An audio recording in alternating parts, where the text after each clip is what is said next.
તમારું parenting style તમારા સંતાનના આત્મવિશ્વાસને તોડી રહી છે. શું તને આ પણ નથી આવડતું? તારાથી આ પણ નથી થઈ શકતું? તું મારું કેમ નથી માનતો? દરરોજ આવા શબ્દો આપણે આપણા બાળકો સાથે બોલીએ છીએ. આ શબ્દો ધીરે ધીરે આપણા બાળકના સેલ્ફ કોન્ફિડન્સને નષ્ટ કરે છે.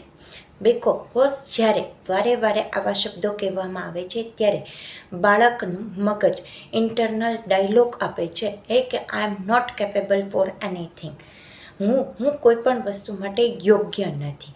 આપણા બાળકને સમજાવવું જરૂરી છે, પરંતુ એની સાથેનો રાઈટ બિહેવિયર શું છે એ બિહેવિયર ડિપેન્ડ કરે છે ભવિષ્યને બનાવવા પર અથવા બગાડવા પર.